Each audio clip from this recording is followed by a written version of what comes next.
Beleza, então vamos lá, seja muito bem-vindo. Eu queria contar um pouco da minha história para você, porque eu acredito que as histórias inspiram.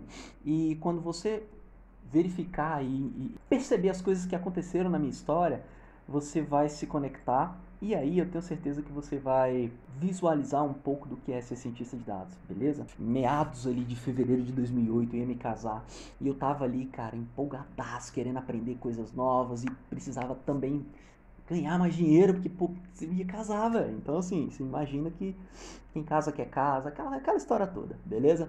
E aí, cara, eu trabalhava num departamento do Banco do Brasil e aí eu fui arrojado e falei assim, cara, eu preciso ganhar mais. E aí procurei uma área ali específica onde eu pudesse trilhar novos caminhos e ganhar mais. Esse era o meu objetivo inicial, simplesmente uma promoção, um aumento ali nas minhas finanças, beleza? Cara, o fato foi o seguinte, eu me candidatei a uma vaga lá, muito fera, numa diretoria do Banco do Brasil. E aí, cara, me chamaram para uma entrevista. E aí eu fui sabatinado por dois gerentão lá, cara. Os caras pediram para eu fazer um modelo de cabeça lá na hora, assim, perguntaram se eu sabia de econometria e eu tinha que responder algumas coisas assim, econometria, um pouco de modelagem ali, estatística, um pouco de algoritmo, beleza? E aí eu tive que fazer um meio que de cabeça ali, e assim, para quem não estava muito acostumado com aquilo ali, só na teoria, né? Eu sou economista, então vi um pouquinho de econometria. E aí eu, cara, fiz lá o modelinho de cabeça e, cara, fui pra casa. Alguns dias depois eu recebi a ligação de um desses colegas lá que fizeram a entrevista comigo. E, cara, não é que eu fui aprovado, brother. Eu fui aprovado nesse processo seletivo e aí me chamaram pra trabalhar lá nessa diretoria. Cara, o fato é o seguinte, os caras me colocaram pra trabalhar, assim, eu fui trabalhar num departamento que ele era responsável por construir modelos de cobrança e recuperação de crédito, beleza? Então, algoritmos que iam prever ali algumas coisas do tipo como se o cara ia entrar em inadimplência ou não, se o cara ia pagar ou não, esse tipo de modelagem estatística aí, beleza? De algoritmos de machine learning. E aí, cara, o meu gerente lá na época, ele chegou e falou bem assim, cara, o fato é o seguinte, a gente está precisando construir aqui alguns modelos de cobrança e recuperação de crédito e a gente precisa construir um banco de dados e você vai ser responsável por construir esse banco de dados aí, beleza? Aí eu, tá bom, cara, eu ia fazer de tudo para mostrar que eu era merecedor daquela vaga. Pensa, eu dobrei o meu salário naquela época, esqueci de falar, né? Eu fui aprovado e eu dobrei o meu salário. Então, assim, tava massa, tava assim, com sangue no olho para trabalhar. E aí, brother, a parada foi o seguinte: eu fui lá, tive que aprender muitas coisas ali para construir esse banco de dados. E eles me explicaram por que eu tinha que construir um banco de dados. Falou assim, cara, é o seguinte: modelo precisa de dados. E a gente está querendo fazer um modelo cujos dados eles estão em contratos assinados ali no papel e não estão em banco de dados. Você vai precisar estruturar uma parada dessa aí, porque a gente vai precisar criar alguns modelos. E eu falei assim, tá bom, beleza, só preciso saber como é que faz. E aí, cara, eu fui fazer alguns treinamentos. Entre os treinamentos que eu fiz um treinamento de Access lá, porque a gente precisava garantir a integridade ali da informação, né? Então pensa, eu ia pegar um bocado de contrato e escrever lá as informações que estavam no contrato, né? Como por exemplo, valor da renegociação, foi X, o saldo de alguma coisa lá do cliente, tal, o valor da dívida, tal. E, cara, pensa no erro que pode ter, né? Esse negócio de digitar ali. E fora que eu pensei assim, deve ser uns 100 contratos, né? Tá tudo bem. Já te conto o resto. O fato é que é o seguinte, nesse treinamento que eu fiz lá de Access, que foi o meu primeiro contato ali com o banco de dados, eu descobri que tinha uma forma de você mitigar esses erros. Eu fiz um formuláriozinho e aí o formulário só aceitava número que era número, aceitava número.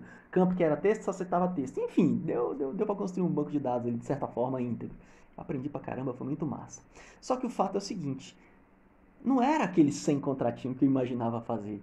Cara, eram milhares, quiçá dezenas de milhares de contratos que estavam espalhados no Brasil inteiro. O Banco do Brasil é nacional, né? E essa diretoria tinha unidade espalhada em todos os estados, cara. Então, assim, chegavam caixas, cara. Chegavam caixas de contrato, assim, literalmente. E os caras iam armazenando lá nos armários que tinha na frente lá do departamento onde a gente trabalhava. E eu lembro que os colegas até falavam: Ei, Eduardo, mais um presentinho pra você. E, cara, eu me arrepiava. Só de lembrar eu me arrepio. É de que foi muito trabalhoso. Mas, cara, o fato foi o seguinte: é que eu aprendi muita coisa naquela minha experiência. E, cara, o banco de dados saiu. cara, o banco de dados saiu. Beleza, Eduardo. E o que eles fizeram com esse banco de dados? Existia na época, lá no Banco do Brasil, uma ferramenta conhecida como SAS, beleza? É aqui que entra o meu primeiro contato com Big Data, porque foi através do SAS que eu vi ali que eu estava achando muito dezenas de milhares de contratos, quando eu conheci o SAS que trabalhava com milhões de registros, quiçá bilhões de registros, aí eu vi o que era Big Data, beleza? O fato é que eu passei na frente do computador de um colega lá de trabalho, ainda não tinha tido contato com esse SAS, e aí o meu colega tava com um projeto aberto assim na tela, cara, e eu vi aquele emaranhado de fluxo, eu falei, meu Deus do céu, eu tô ferrado, velho, ter que aprender esse negócio aqui, eu não tô entendendo nem a foto, muito menos o que significa cada coisinha ali. E aí, cara, o fato é que aquele ali foi o meu primeiro contato com o SAS, e aí, mas eu era curioso, eu queria aprender tudo, eu tava com sangue no olho, falei com o meu chefe, eu falei, cara, que ferramenta é essa aí? Que é isso aí? Eu falei, ele falou, não, meu gerente falou, isso aqui é o SAS, quer aprender? Eu falei, quero. Ele pegou dois manualzão assim, pá, jogou na minha mão, falou, beleza, começa por aqui. Velho, eu olhei o manual, né, e eram dois manuais, e pior que os manuais eram em inglês, e cara, eu não era o cara bom no inglês, cara. Na verdade, eu ainda nem sou, né? O que eu sei inglês, o inglês que eu sei hoje é inglês técnico, né? Eu tive essa missão. E aí eu peguei, cara, e eu devorei aqueles manuais, brother. Pedi para instalar na minha máquina, instalei o SAS na minha máquina, e aí eu comecei a aprender aquela parada toda. E tinha um adendo, olha só que interessante. Para construir os modelos, os caras tinham que documentar as metodologias que eles estavam construindo, beleza? Afinal de contas, aquele trabalho não era trabalho de academia, não era um trabalhozinho de faculdade, brother. Cada decisão ali eram milhões de reais, literalmente, que estavam em jogo, beleza? A cada estratégia que era traçada ali, o banco poderia ganhar milhões ou perder milhões. Então, assim, os caras com que eu aprendi, eu tenho muito orgulho de ter trabalhado com eles, porque eram os melhores caras do país, cara. Eram os melhores caras do país. E naquela época, né, 10 anos atrás, eu já vi o Rogério, por exemplo, trabalhando com R, vai vendo. Nos primórdios do R, o Rogério já estava lá. O cara é muito fera.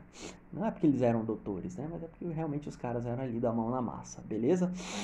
Cara, o fato é o seguinte. Eu aprendi muito. E além de devorar os manuais em inglês da ferramenta, eu devorei, bicho, o manual das metodologias que eles utilizaram para desenvolver ali os modelos de cobrança e recuperação de crédito. E aí eu comecei a aprender muito, por quê? Porque aquilo que eu estava olhando, eu não estava só olhando a documentação, eu estava olhando e eu estava vendo na prática. E o que era melhor? Eu estava ajudando a construir, porque olha só, os modelos iriam utilizar variáveis que eu estava muito acostumado porque eu construí o banco de dados. Então, olha a importância, cara, do cara saber manipular dados. O cara fez o banco de dados, por mais simples que foi, que suportou ali a criação de algoritmos para tomada de decisão lá na frente, que iam fazer com que o banco lucrasse milhões e milhões em cobrança e recuperação de crédito. Vai vendo onde eu me meti. E beleza, cara, só se o fato foi que eu aprendi muito e comecei a mexer com SAS e aprendi pra caramba. E cara, eu não parei por ali. Eu continuei aprendendo, aprendi o máximo que eu pude. O fato foi o seguinte, quando foi mais ou menos ali, meado de 2009, já tinha um ano e meio que eu estava trabalhando lá. 2009, pós-crise do subprime, aquela crise mundial que teve aí nos bancos, no sistema financeiro. Em 2008 ali, mais ou menos, né? 2009, os reguladores nacionais e internacionais estavam arrochando as instituições financeiras para que eles fizessem gestão de risco mais proativa, para que os bancos não tivesse aquela quebradeira que foi lá em 2008.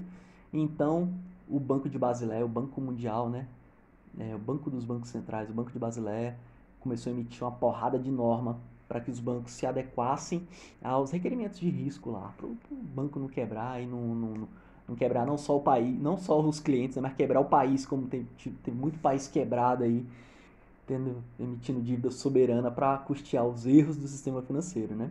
E aí respingou aqui no Brasil também, por mais que aqui a crise não tenha sido tão cabulosa que nem foi na Europa, nos Estados Unidos, mas chegou aqui também. E aí o Banco Central teve que se adequar à norma de Basileia. E aí, meu amigo, começou a editar aqueles normativos muito doidos, aquelas circulares falando: olha, bancos, vocês precisam fazer a gestão de riscos assim, você precisa fazer gestão de risco assado. Cara, os caras criaram tantas regras, mas tantas regras, assim, modelos que precisavam ser desenvolvidos para gestão de risco de crédito, de mercado, risco operacional, enfim, uma porrada de modelo que ainda sequer existiam. Os caras criaram alguns termos lá de probabilidade de default, de perda dada à inadimplência, exposição dado à inadimplência, uns modelos que nem existia ainda na época e que a gente precisava construir essas paradas. E aí o Banco do Brasil não ficou de fora e falou bem assim, cara, vamos criar um projeto nível 1, nível estratégico, para que a gente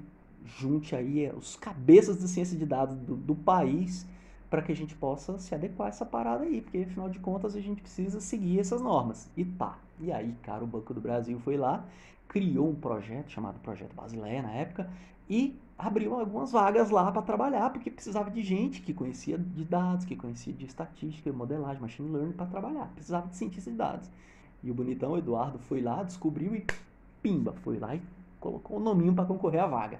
Fui lá, fui ser entrevistado de novo. E aí, brother, eu fui aprovado de novo, cara, nesse processo seletivo. Fui trabalhar com a nata da ciência de dados do Banco do Brasil. E não parou por aí, né? Eu tava lá onde eu queria, comecei a gostar daquela parada, né? Ciência de dados, tal, me amarrei. E aí, cara, só que tinha o seguinte, chegando lá, eu tive um aumento de 50% no salário ainda. E aí, brother, quando tive aumento de salário, eu já pensei, cara, aumentou a responsabilidade, eu tenho que fazer valer esse aumento aqui, brother. E, cara, recém-casado ali, tava que tava, né? Tava feliz que só.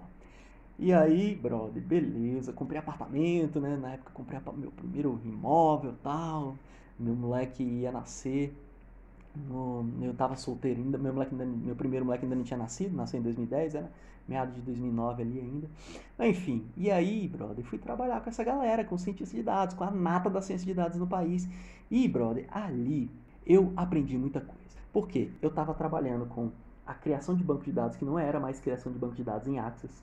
Ali eu estava criando as regras de bancos de dados junto com os caras que trabalhavam ali na infraestrutura de TI do banco.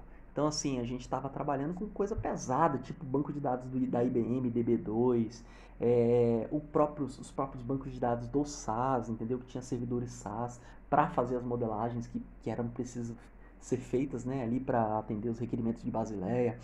E, cara, e a gente tava junto ali com a galera também que tava ali criando esses modelos que eu te falei que quiçá existiam, não existiam. A gente contratou consultoria, brother. Pra você ver, o Banco do Brasil contratou consultoria internacional para ajudar a gente a fazer tudo isso, desde a criação das bases de dados, desde ensinar a gente como é que fazia essas modelagens que eram novas, né? Essa parte de ciência de dados mais nova. E eu lembro que tinha uma consultoria lá que tinha uns espanhóis engraçados lá, né? Falando. E os caras paravam meio-dia pra dormir, né? Tinha um negócio chamado siesta, né? E aí eu nunca tinha ouvido falar, velho. A gente tava lá, de repente os caras saíam pra almoçar e aí ia dormir e voltava, tipo assim, no meio da tarde. Era engraçado, experiência interessante. O espanhol lá da Deloitte, a consultoria. Enfim, cara, foi mal. Foi um aprendizado infinito, cara, infinito. Pensa no tanto de coisa que a gente aprendeu. E a gente aprendeu com os tops do mundo. O Banco do Brasil pagou caro, assim, pelas consultorias e trouxeram os profissionais também do mundo aí na ciência de dados para ensinar a gente a fazer as paradas.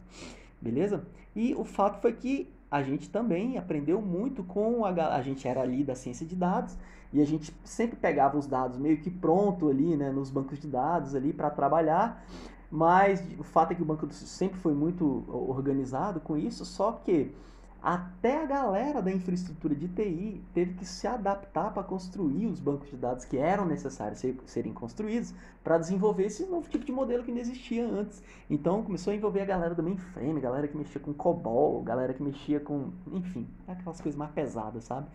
E foi um aprendizado muito fantástico. E ali eu me dediquei, ali eu mergulhei, e ali eu comecei a aprender o que eu aprendi hoje. Só que, cara, o fato foi o seguinte: eu sempre tive muita dificuldade, como eu te falei lá no início. Eu dedicava para aprender as paradas, mas eu era muito lento, brother. Muito lento para aprender. E nessa época, eu queria ter alguém pegando na minha mão para ensinar as coisas. Só que pensa, essa galera que estava comigo também estava recebendo consultoria. Meus colegas estavam tudo atolado também, não tinha como parar para me ensinar. E eu estava pedindo, pelo amor de Deus, eu precisava de um professor para me ensinar o beabá. Então eu sentia muito essa necessidade de precisar de um método, de precisar de um passo a passo, de ter um mentor ali para pegar na minha mão e falar, cara, você tem que fazer assim, assim, assado. Porque, cara, você cair num lugar onde você não sabe, fica perdidaço sem saber para onde vai, é muito difícil. E a galera que tava do meu lado também tava aprendendo. Então, assim, cara, foi aí que surgiu o que eu faço para você hoje, sabia disso? Foi aí que surgiu a minha vontade de querer ajudar essa galera. Por quê? Porque eu sofri demais, velho. Eu sofri demais, cara. E assim, pô, eu só queria ser reconhecido na empresa, só queria ser visto como os caras que estavam lá, né, fazendo as paradas. Por isso que eu fui arrojado e fui querendo participar desses projetos, né? Mas o fato é que eu sofri bastante. E aí eu pensei comigo mesmo, eu falei assim, cara, tinha uns desgraçados lá, desculpa a palavra, mas os caras sabiam muito, cara, sabiam muito. Apesar de estar atolado, acho que de vez em quando dava pra ter um tempinho ali pra ensinar. Só que às vezes os caras guardavam, não queriam ensinar, velho. Queria fazer reserva de mercado, assim, acho que os caras tinham medo de ser promovido, de perder a promoção, porque o outro ia saber mais do que ele se ele ensinasse. Cara, umas crenças assim que, meu Deus do céu, sofri na mão de uns caras lá que vocês nem imaginam. Mas o fato é que eu falei que eu seria diferente. Eu falei já ao contrário. Eu falei, cara, pra onde eu for, a partir de hoje, eu vou ensinar essa galera a aprender o que tem que ser aprendido. Por quê? Porque, cara, eu tenho esse valor muito enraizado na minha vida, que é o valor do compartilhamento, da abundância. E, cara, tem uma coisa que me deixa feliz, velho. É ser reconhecido como um cara que ajudou, velho. Quando eu olho a carinha de gratidão das pessoas, velho, isso me deixa assim, velho. Eu não sei explicar, não tem dinheiro no mundo que me faça mais feliz do que uma parada dessa. Você ajudar uma pessoa, meus mentorados sabem disso.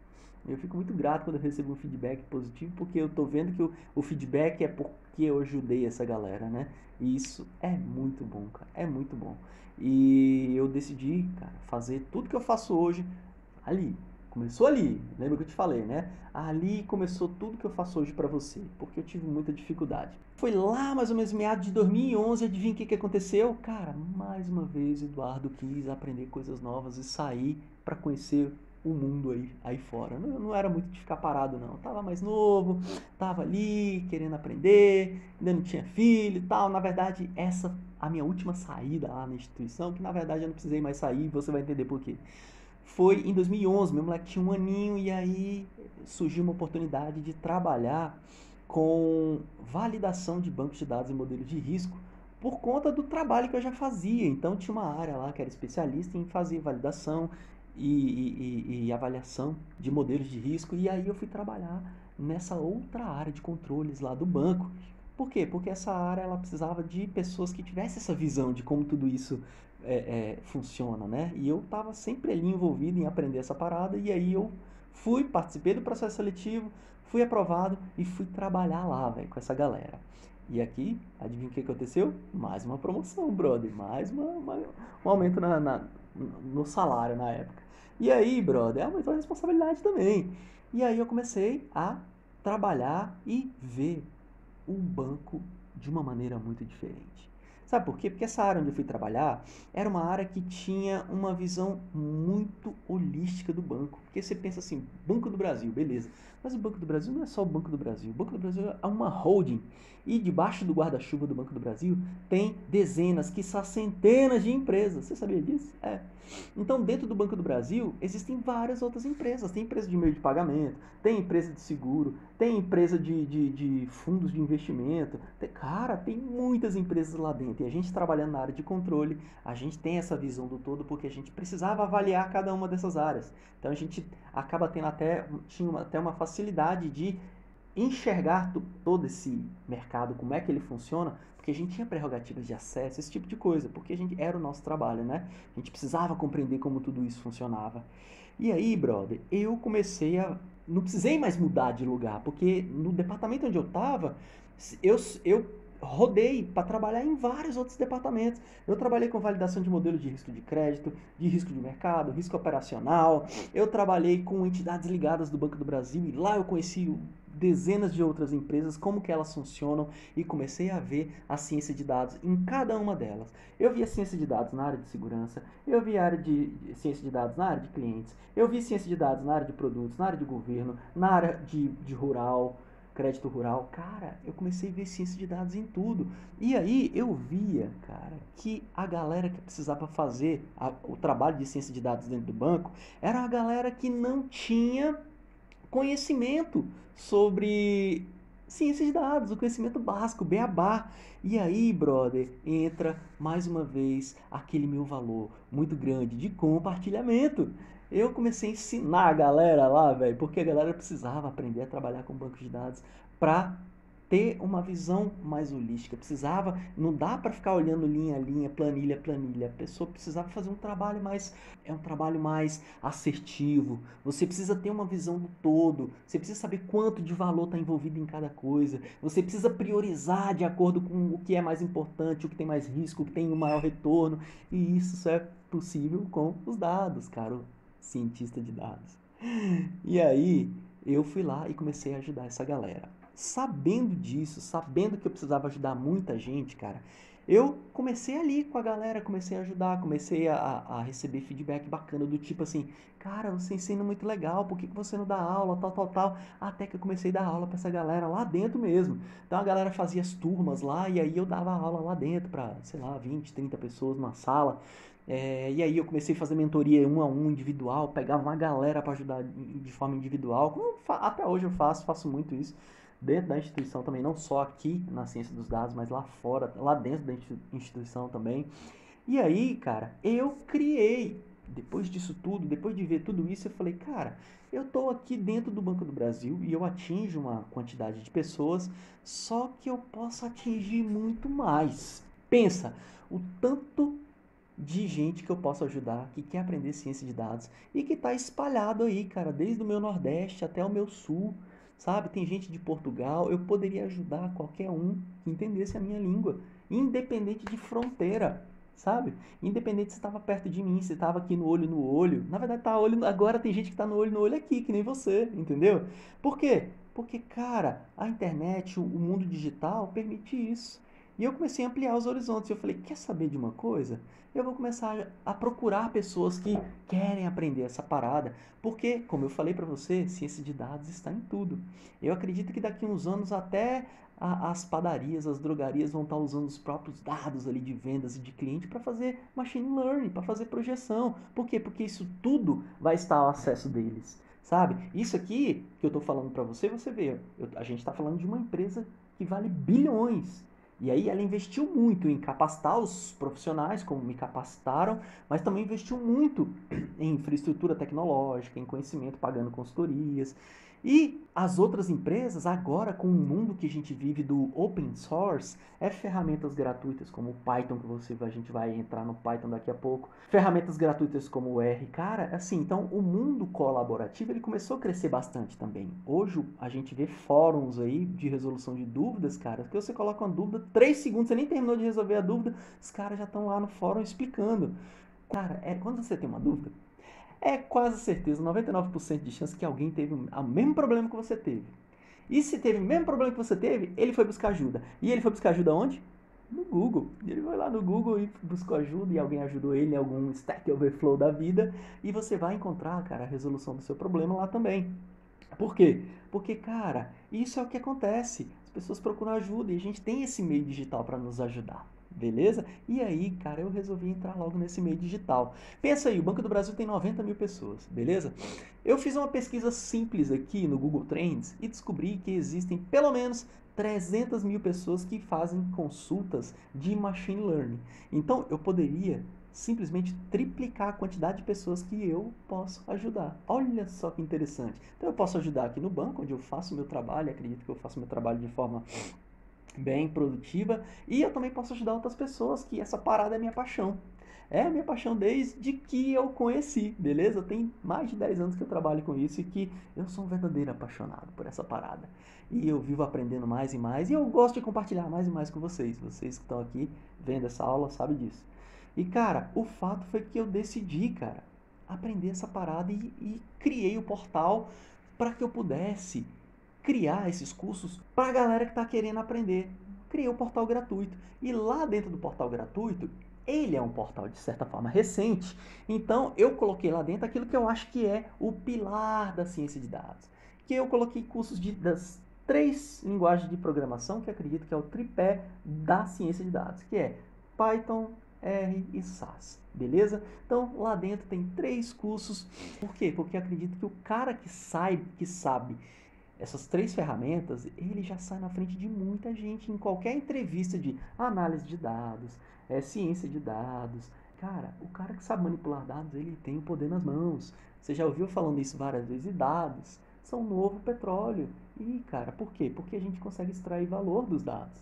A gente consegue fazer uma previsão de faturamento e consegue focar os esforços naqueles produtos que vão trazer o maior faturamento para a gente. A gente consegue fazer uma previsão se a gente está em falta com algum produto que pode ser essencial para o funcionamento da nossa empresa. Cara, e por aí vai, a ciência de dados está mergulhada em tudo isso, beleza?